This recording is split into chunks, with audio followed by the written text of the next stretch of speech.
We get to the accommodation part, okay, this really ties in with the rent. On the web page you will also find the rent receipt form. Now generally speaking, most people that are paying rent will have receipts from the landlord or a rent book. They're sufficient so long as the landlord's name is written on the rent receipt and his contact number, and your name must be on it as well, okay? Otherwise, it would be just as simple to get this form filled in by your landlord, giving the address, the amounts that you've paid, and sign and put his contact number on it as well.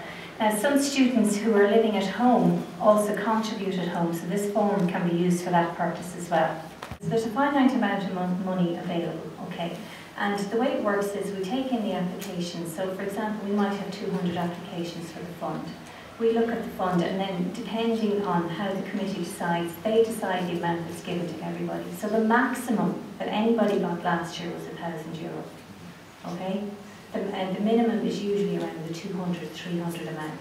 So we're not talking about huge amounts of money. I talked about the rent form and what needs to be filled in on that, okay? Household bills we mentioned, that they must be, household receipts must be in your name, okay? Books and materials, anything that you might have spent on books and materials since the 19th of September. Travel there can include bus tickets, train tickets, petrol receipts, okay, since the 19th of September. Now, if you're on a course and you must, it includes international travel, which is compulsory. If you've paid for that, you can claim for that as well. Okay, and likewise, I think in some of the science courses you have to buy your lab coats and stuff like that. They'll be considered as part of the books and stationery. The other thing is, in relation to the rent form, okay, we know that some of you might have had to pay a deposit in advance at the start of the academic year, so we've included that in it. Okay, so if you paid a deposit, you can include that as well. So just going to the end of that form, it says there, all receipts must be categorised, okay? So, for example, if you have travel receipts, you add up the amount of travel receipts that you have, and you put the total in here. Does that make sense?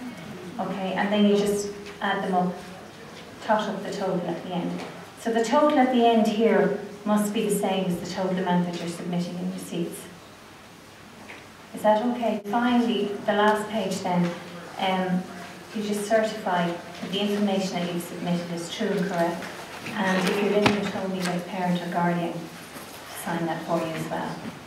Now, the final thing is, and I have to repeat this, and it must be very clear about it, the full form must be fully completed, signed. We got a number of applications last year which weren't signed. Make sure your application is signed.